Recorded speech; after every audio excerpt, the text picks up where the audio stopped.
At Baltimore's BWI Airport, some planes may look ordinary, but you've likely never flown on one. These aircraft are part of an exclusive airline that plays a critical role in the U.S. military's ability to deploy anywhere in the world at any time. Without this capability, operations would be slower and far more expensive, potentially making the difference between survival and failure during wartime. These planes belong to the Patriot Express, a unique service with a specific passenger list.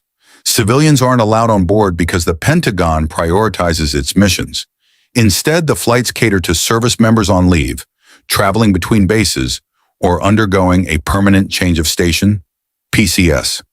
A PCS is an official order for a service member to transfer permanently from one base to another. The military classifies these moves into two categories: CONUS, Continental United States, and OCONUS, outside the continental United States. The Patriot Express primarily serves troops relocating on an OCONUS basis, such as moving overseas or returning home after a deployment. This rotation is vital for staffing bases in strategic regions closer to potential conflict zones. However, filling these planes can be challenging. Flying is expensive, so unused space is a waste. To address this, the military allows space-available travel. Current service members, their families, and even retired military personnel can book seats if their travel aligns with the flight schedule. The more passengers, the better. With a defense budget of approximately $850 billion, the U.S. Department of Defense could afford to purchase its own fleet. However, given competing priorities, it opts to charter aircraft instead. Contracts are arranged by the U.S. Transportation Command, while the Air Mobility Command oversees logistics like flight pass. Airlines like Atlas Air, Omni Air, and National Airlines often supply planes for the Patriot Express. While lesser known to the general public, these carriers primarily serve the U.S. military. Interestingly, major commercial airlines like Delta and American Airlines also participate through the Civil Reserve Air Fleet, CRAF. Established in 1952, CRAF dedicates portions of civilian fleets to military use when needed. These aircraft are categorized into national and international segments, further divided into short and long-range missions based on their capabilities. CRAF has proven invaluable in past conflicts. During the Gulf War, it flew over 5,300 missions, transporting 75,000 passengers and 230,000 tons of cargo. It was similarly critical in 2021 during the U.S. withdrawal from Afghanistan, where 18 planes from various airlines were mobilized to evacuate personnel globally. Expeditionary bases and pre-positioned supplies. While air mobility is crucial, the U.S. military also relies on expeditionary bases and pre-positioned supplies.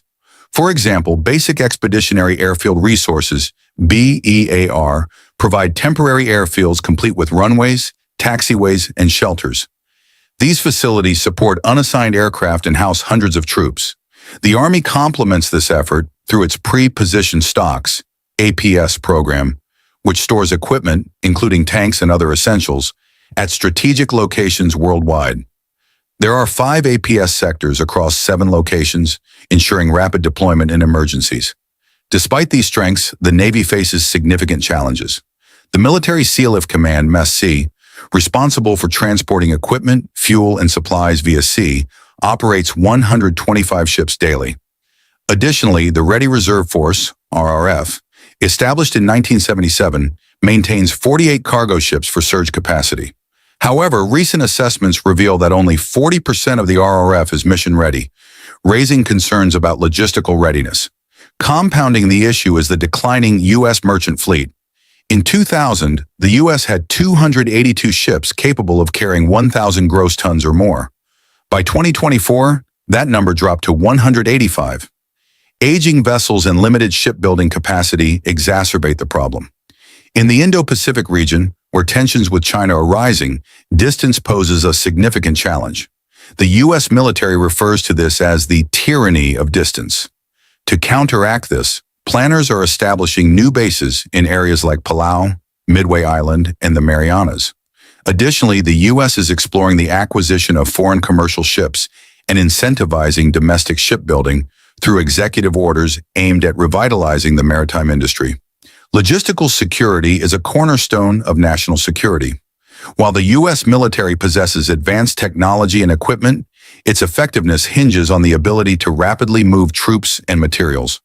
Without robust logistics, proximity and numbers could favor adversaries like China, especially in contested regions. Addressing these vulnerabilities is essential for maintaining global readiness.